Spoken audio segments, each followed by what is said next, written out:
Welcome back to our channel, everyone. Hi everyone, I'm Lisa. And I'm Eric. And today we're taking you on an exciting journey through different ways of moving. We're going to explore a variety of terms that describe how we move from place to place, whether it's a leisurely stroll or an energetic charge.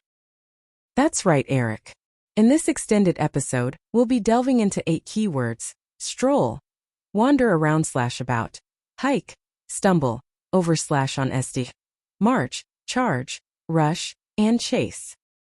We'll break down each word with detailed explanations, plenty of examples, and engaging dialogues so that you can use these expressions naturally in everyday conversation. Whether you're describing your favorite way to travel in a park or the determined movement of a team during a protest, this lesson will give you the vocabulary you need. So, get comfortable, grab a cup of your favorite beverage, and let's explore the dynamic world of movement together. Let's get started. Let's start with the word stroll. Stroll. Stroll is a verb that means to walk in a leisurely, relaxed manner. It often implies enjoying the surroundings without any hurry or rush. For example, you might say, after dinner we decided to stroll through the park, which suggests a calm, enjoyable walk under the evening sky. Another example is, she loves to stroll along the beach, feeling the sand under her feet and listening to the waves.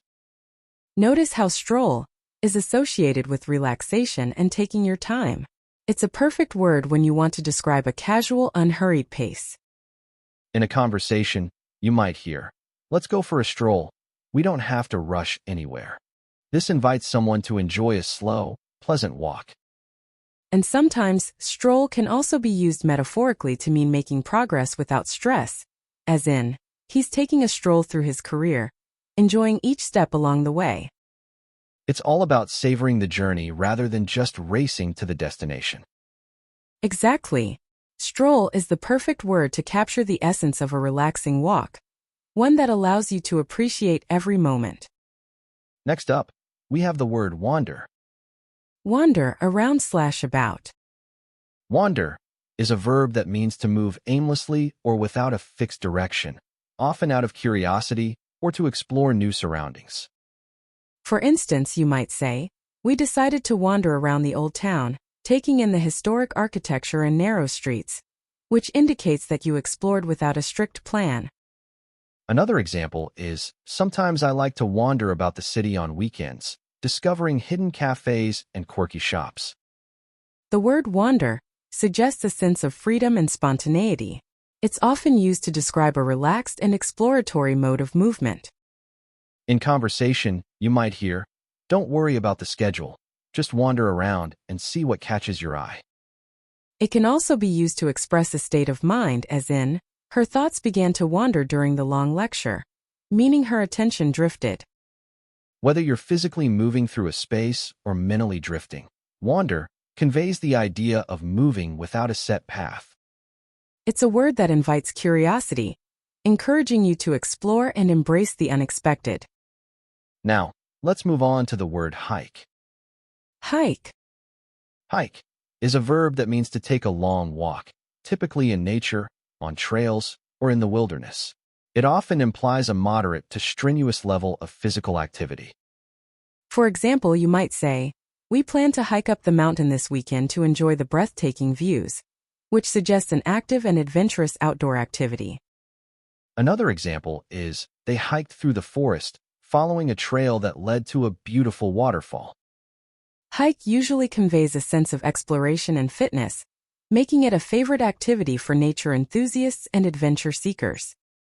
In conversation, you might hear, "I'm training for a marathon, but on weekends, I love to hike to clear my mind and reconnect with nature."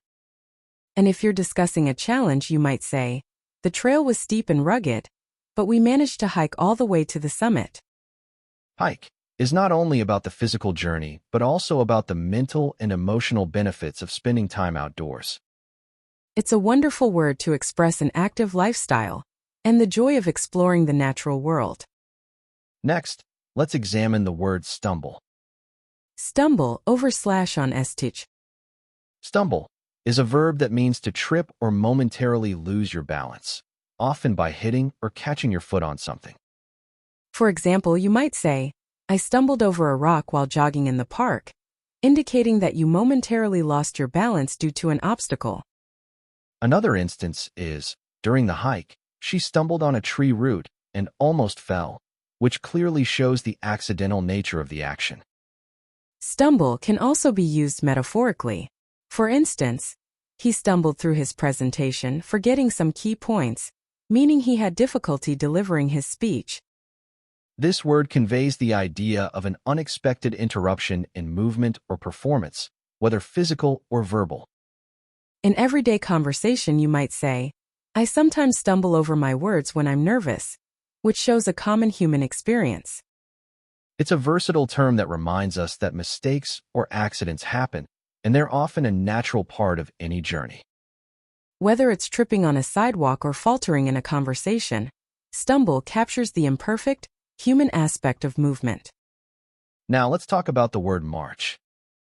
March.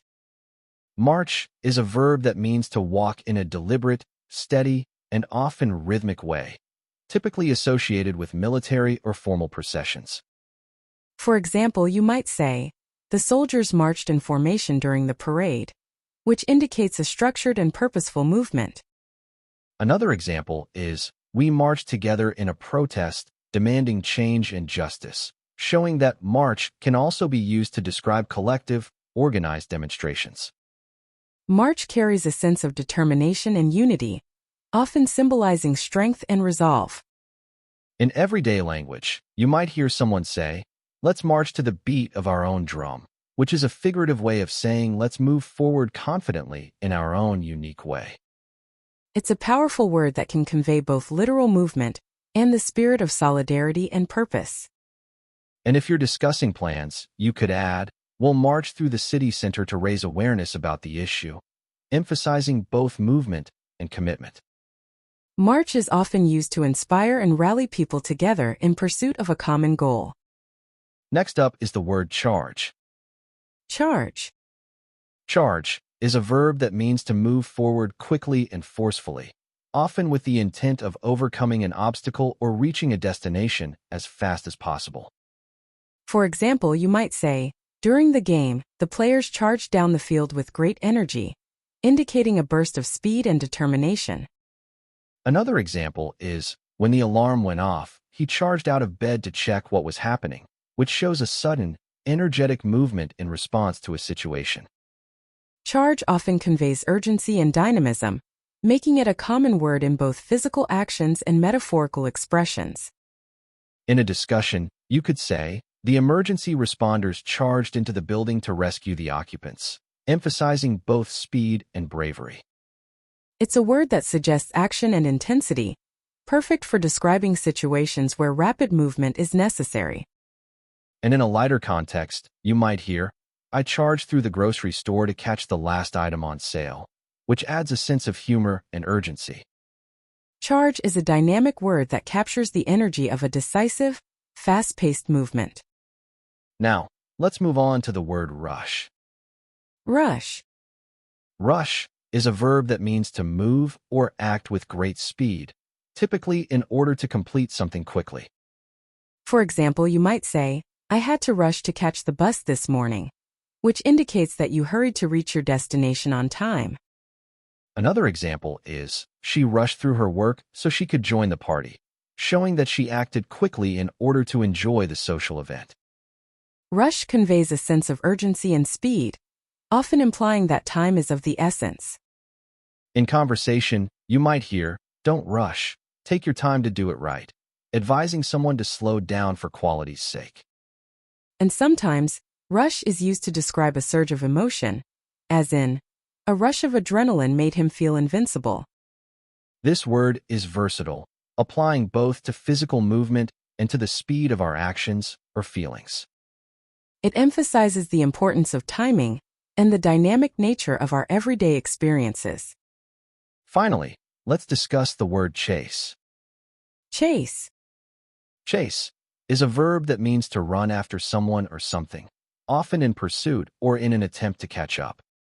For instance, you might say, the children chased each other around the playground, which depicts a playful and energetic activity. Another example is, he had to chase the bus because it was leaving the stop, showing that he ran quickly in an effort to catch it. Chase can also be used metaphorically, as in, she is chasing her dreams by starting her own business, which implies pursuing goals with determination. When you use chase, you're conveying both physical pursuit and the idea of striving towards an objective with persistence. In a conversation you might hear, after the argument he chased her down the street to apologize, indicating a sudden determined pursuit to make amends.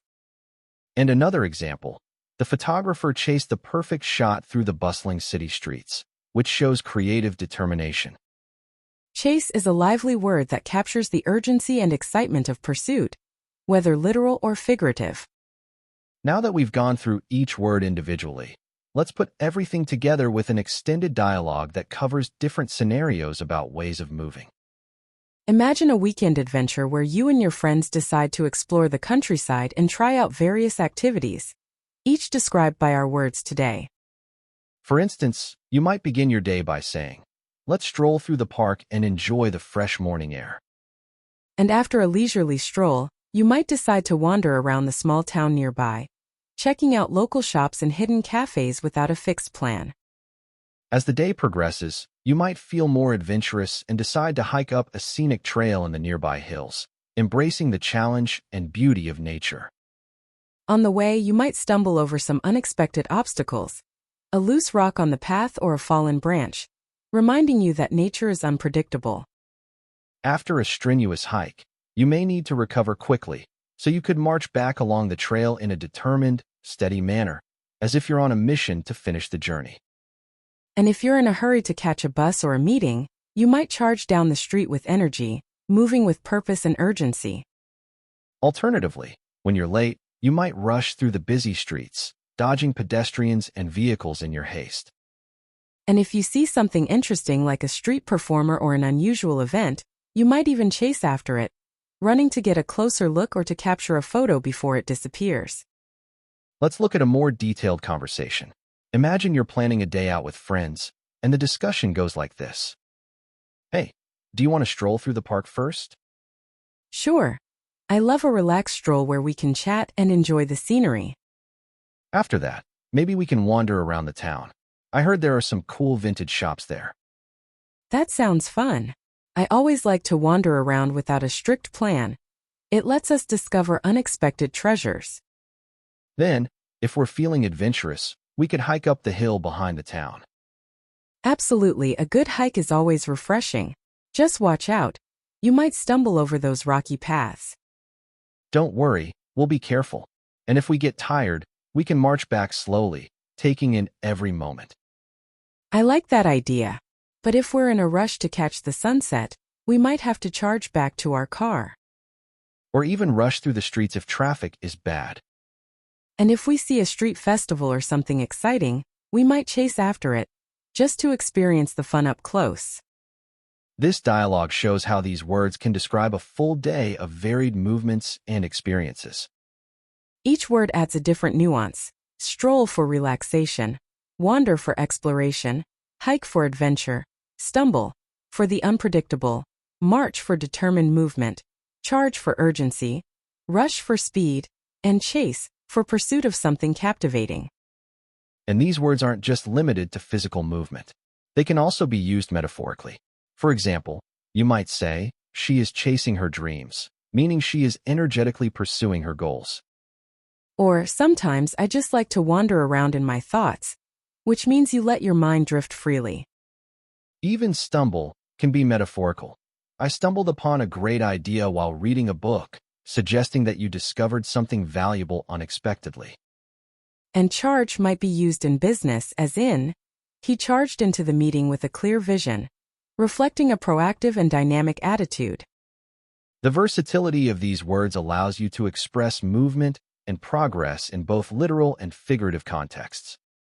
As you incorporate these terms into your vocabulary, you'll find that they add richness and vivid imagery to your descriptions. Let's break down a few more examples to ensure you fully grasp each term. Sure. Consider stroll. Imagine a warm summer evening where you decide to stroll along a riverside promenade, enjoying the gentle breeze and soft glow of streetlights. You might remark, I love to stroll at sunset. It feels peaceful and refreshing. Now for wander. Picture yourself in an unfamiliar city. You leave your guidebook behind and wander around the winding alleys, discovering hidden gems like cozy cafes and local art galleries. You might say, sometimes the best experiences come when you wander around without a plan. Moving on to hike. Imagine preparing for a challenging trek in the mountains.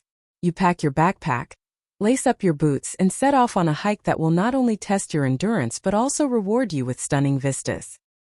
In that scenario, you could share, this hike is tough, but the view from the top makes it all worthwhile.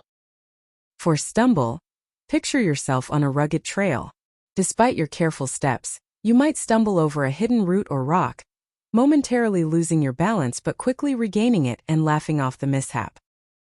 You could say, I stumbled over a rock, but I got back up and kept going. Next is march. Envision a military parade or a determined protest march. The participants march with purpose, their synchronized steps and focused expressions symbolizing unity and strength. A sentence might be, the crowd marched down the avenue, their voices united in a call for change. Then we have charge. Picture a scene from an action movie, where the hero charges into battle with unyielding determination. Or a real-life scenario where you need to respond quickly, such as, when the fire alarm sounded, everyone charged out of the building in a panic. For rush, imagine the hectic pace of a busy morning. You rush through your routine to catch the train or meet a deadline, the sense of urgency clear in every movement. You might say, I had to rush to work this morning because I overslept. Finally, chase can evoke the excitement of pursuit. Think of a playful moment when children chase each other around the park, or the adrenaline of a sports match where a player chases a fast-moving ball. Or even, she chased after her dream of becoming a professional musician, illustrating determined pursuit beyond physical movement. All these words capture different nuances of movement, from leisurely and exploratory to energetic and determined. They allow us to describe not just the physical act of moving, but also the emotions, intentions, and outcomes associated with those movements. When you use these words in your conversations, try to picture the scene they evoke. Are you leisurely enjoying a stroll or energetically charging into action? And remember, these terms can be mixed into your everyday language, not just when talking about physical movement, but also in discussions about progress, change, and pursuit in life. That's right.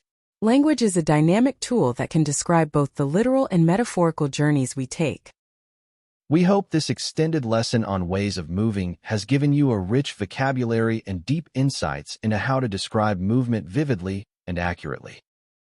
Practice using these words in your daily conversations, and soon you'll be able to convey your ideas with greater clarity and creativity. Thank you for joining us on this comprehensive exploration of movement, from a relaxing stroll to an urgent rush, from wandering aimlessly to chasing your dreams. Keep experimenting with your language, observe the world around you, and let every new word you learn inspire you to move forward in life, both physically and metaphorically. Until next time, keep exploring, keep moving, and never stop learning. Bye for now, everyone. See you in our next episode. Happy traveling, happy moving, and happy learning.